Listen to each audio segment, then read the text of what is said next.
2 വർഷക്കാലം ഒരു അധ്യാപകൻ എന്ന നിലയിൽ കുട്ടികളായിട്ട് അടുക്കുവാനും അധ്യാപന ജീവിതം ആസ്വദിക്കാനും എനിക്ക് കഴിഞ്ഞു.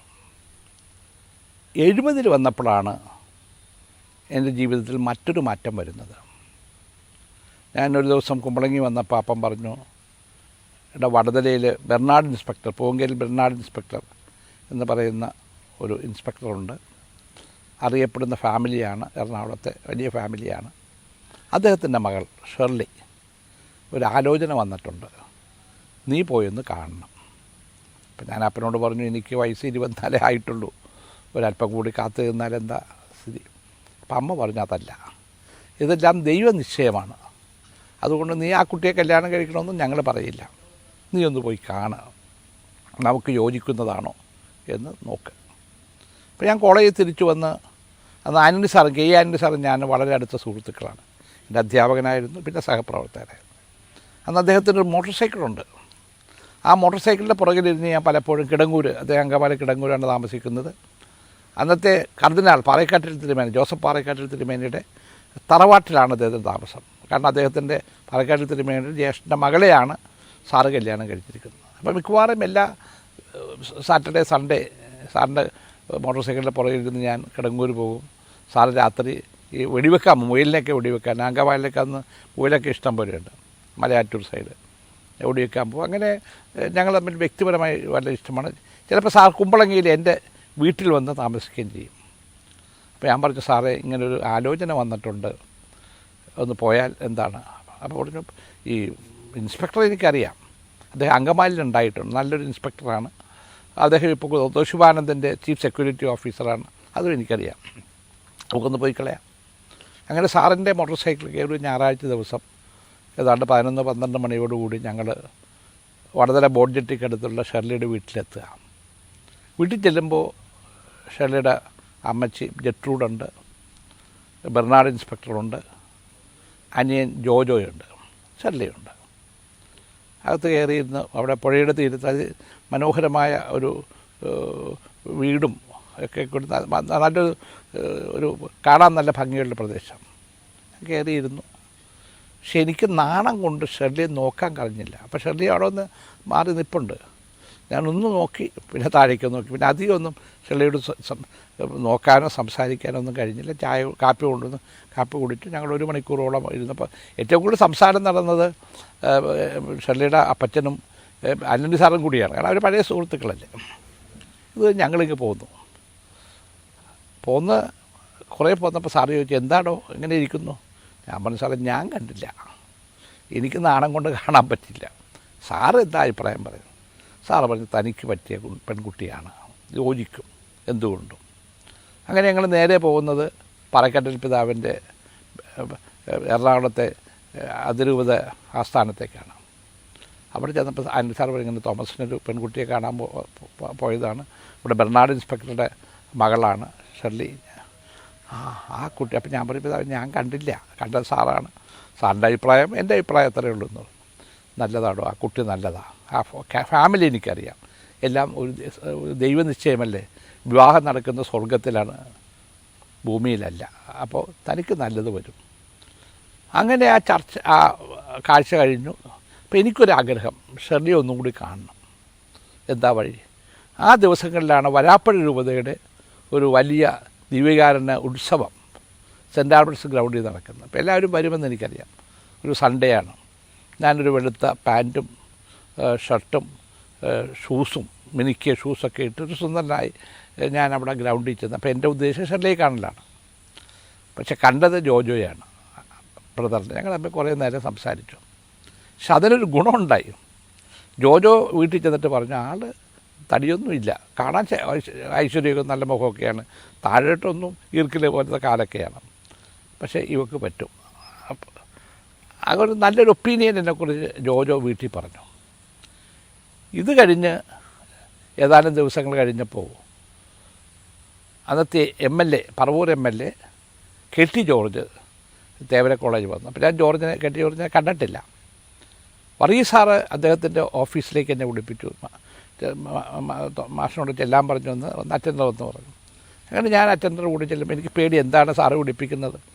ചെല്ലുമ്പോഴാണ് സാറിൻ്റെ മുറിയിൽ 3-4 പേരിരിപ്പുണ്ട്. അതിലൊരു കാണാൻ കൊള്ളാവുന്ന നല്ല പൊക്കവും ഒരു ഒരു ഒരു ഐശ്വര്യമുള്ള ഒരാളിരിപ്പുണ്ട്. അപ്പോൾ എന്നോട് പറഞ്ഞു, ഇതാണ് കെ ടി ജോർജ്. അപ്പോൾ പറഞ്ഞു, ഞാനാണ് കെ ടി ജോർജ്. അത് എന്നോട് എന്ത് ചെയ്യുന്നു. അപ്പോൾ ഞാൻ ഈ ക്ലാസ് എടുക്കണമെന്ന് ലാബിൽ, അതുകൊണ്ട് ഞാനൊരു ഓവർകോട്ടും കൂടി ഇട്ടിരുന്നു, പാൻറ്റിൻ്റെ ജസ്റ്റിൻ്റെ പോലെ ഓവർകോട്ടും കൂടി, വെള്ള ഓവർകോട്ടും കൂടിയിട്ടാണ് ഞാൻ ചെല്ലുന്നത്. അപ്പോൾ വർഗീസ് സാർ എന്നെ പരിചയപ്പെടുത്തി, ഞാൻ ഇവിടെ നല്ലൊരു അധ്യാപകനാണ് എന്നൊക്കെ പറഞ്ഞ്, എൻ്റെ വിദ്യാർത്ഥിയാണ്, ഇവിടെ ഞാനാണ് അവനെ പഠിപ്പിച്ചതെന്നൊക്കെ പറഞ്ഞ് നല്ലൊരു സർട്ടിഫിക്കറ്റ് എനിക്ക് കൊടുത്തു. ഒരു 10-15 മിനിറ്റ് കഴിഞ്ഞപ്പോൾ ഞങ്ങൾ നമസ്കാരം പറഞ്ഞ് ഞാൻ ക്ലാസ്സിലേക്കും പോയി. ഇദ്ദേഹം കോളേജ് വിട്ട് പോവുകയും ചെയ്തു. പിന്നെ കുറേ ദിവസം കഴിഞ്ഞപ്പോൾ അദ്ദേഹം കുമ്പളങ്ങി എൻ്റെ തറവാട്ട് വീട്ടിൽ വന്നു. അപ്പോൾ അന്ന് ഞങ്ങൾ ഈ കോഴി വളർത്തുന്നതാണ്, വീട്ടിലെ കോഴി ഉണ്ട്. അപ്പോൾ കോഴി കാഷ്ടം മുറ്റത്തുണ്ട്.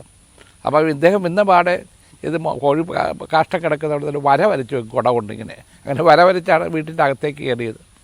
വലിയ വീടൊന്നുമില്ല, ഒരു 4 മുറിയുള്ള ഒരു സാമാന്യം അന്നത്തെ കാലത്ത് ഒരു കൊള്ളാവുന്നൊരു വീട്. അടുക്കള വേറെയാണ്. അപ്പോൾ അദ്ദേഹം ഇതെല്ലാം പോയി കണ്ടു. അന്ന് ഞങ്ങളുടെ വീടിന് ചുറ്റും തോടാണ്. അപ്പോൾ തോട് നീന്തി വേണം വീട്ടിലേക്ക് കയറാൻ, അല്ലെങ്കിൽ ഒരു മരപ്പാലമുണ്ട്, മരപ്പാലത്തിൽ കൂടി കയറണം.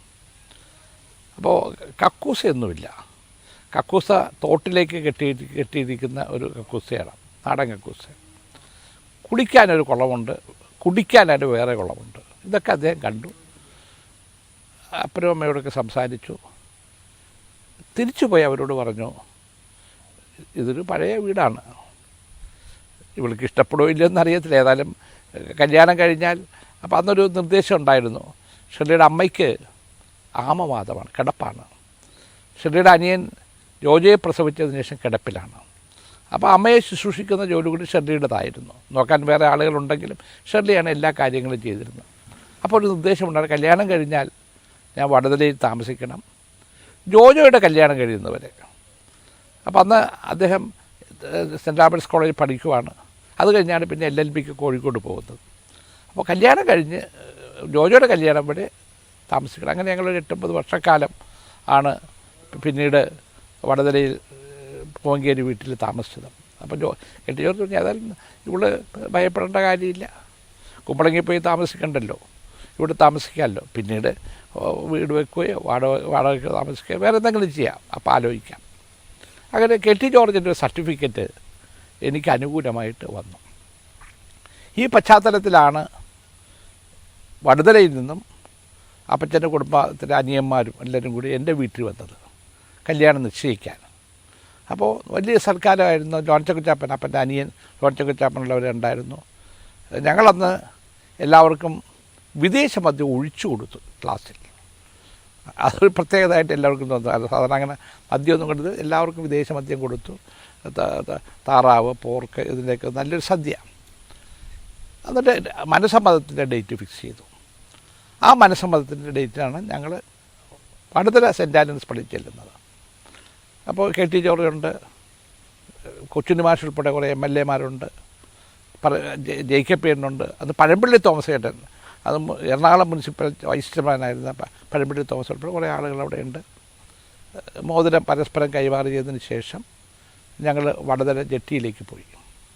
അവിടെയും നല്ല ഭക്ഷണമായിരുന്നു. അപ്പോൾ കുമ്പളങ്ങിയിൽ വിദേശ മദ്യം ഗ്ലാസ്സിലൊഴിച്ചു കൊടുത്തതുകൊണ്ട് ഒരു മാറ്റം എന്ന നിലയിൽ ഞങ്ങളുടെ ഓരോരുത്തർ ടേബിളിന് മുമ്പിൽ കുപ്പികളാണ് വെച്ചിരുന്നത്.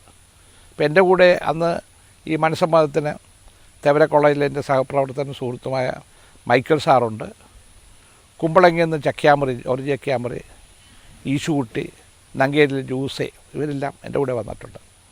അപ്പോൾ ഈ കുപ്പിയിൽ നിന്ന് എല്ലാവരും കുറച്ച് ഒഴിച്ചു കൊടുത്ത് ബഹളവും വർത്തമാനമൊക്കെ കഴിഞ്ഞപ്പോൾ അവസാനം തീർന്നു കഴിഞ്ഞപ്പോൾ വറുതുകുട്ടിയാണ് ഒരു തീപ്പെട്ടി എടുത്ത് കത്തിച്ച് ഈ കുപ്പിയിലേക്ക് ഇട്ട് ബൊമ്മെന്നും പറഞ്ഞ് കത്തി.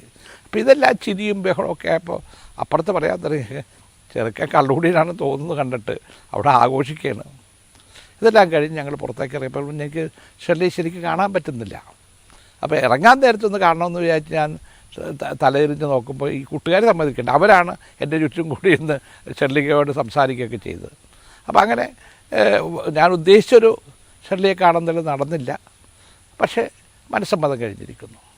അവിടെ നിന്നാണ് ഞങ്ങൾ പിന്നീട് കല്യാണത്തിലേക്ക് പോകാൻ തീരുമാനിച്ചത്. എൻ്റെ ഡേറ്റൊക്കെ ഫിക്സ് ചെയ്തു.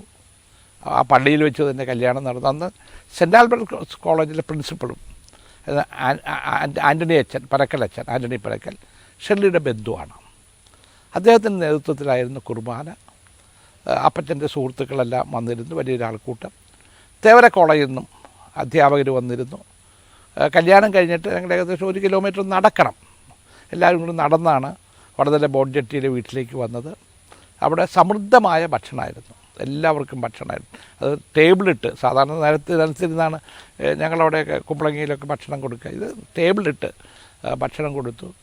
അലങ്കരിച്ച് ഒരു പന്തലുണ്ടാക്കിയിരുന്നു. അവിടെ ഇരുന്നാണ് ഞങ്ങൾ ആദ്യമായിട്ട് പാനോപചാരമൊക്കെ നടത്തിയത്. വൈന് അങ്ങോട്ടും ഇങ്ങോട്ടും വൈൻ കൊടുക്കുകയും കേക്ക് മുറിക്കുകയും പരസ്പരം കേക്ക് പങ്കിടുകയൊക്കെ ചെയ്തത് ആ സന്ദർഭത്തിലാണ്. അങ്ങനെ ആ വിവാഹം കഴിഞ്ഞതിന് ശേഷം അത് കുമ്പളങ്ങിൽ നിന്ന് ബസ്സിനാണ് വന്നിരുന്നത്. തിരിച്ച് ഉച്ച കഴിഞ്ഞൊരു 3 മണിയോടുകൂടി ഞങ്ങൾ കുമ്പളങ്ങിയിലേക്ക് പോന്നു. കുമ്പളങ്ങി വന്ന് ഞങ്ങളുടെ തൊട്ടടുത്ത കപ്പേളയിൽ, സെൻറ്റ് ജോസഫ് കപ്പേളയിൽ ഇറങ്ങി കുരിച്ചു വരച്ച് പൈസ ഇട്ടു, നേർച്ചയിട്ടു. വീട്ടിലേക്ക് വീണ്ടും നടന്ന് അപ്പോൾ വാതിൽക്കലും അതുപോലെ ചെറിയൊരു പന്തലൊക്കെ ഇട്ടിരുന്നു. അവിടെ എല്ലാ കുടുംബക്കാരും സഹപ്രവർത്തകരൊക്കെ വന്ന് കാപ്പി ഉണ്ടായിരുന്നു. ഞങ്ങളെ സ്വീകരിച്ച് അന്ന് അമ്മയും അപ്പനും ജ്യേഷ്ഠത്തെയും എല്ലാവരും കൂടെയാണ് ഞങ്ങളെ സ്വീകരിച്ച്. ആ ഫോട്ടോ ഇന്നും ഇരിപ്പുണ്ട് വീട്ടിൽ. ശോശിയും ലാലിയും ഒക്കെ ചേട്ടൻ്റെ മക്കൾ എല്ലാവരും ഉണ്ട്. അങ്ങനെ സന്തോഷത്തോടു കൂടി ആണ് ഞങ്ങൾ ആ ജീവിതം ആരംഭിക്കുക കുമ്പളങ്ങിൽ.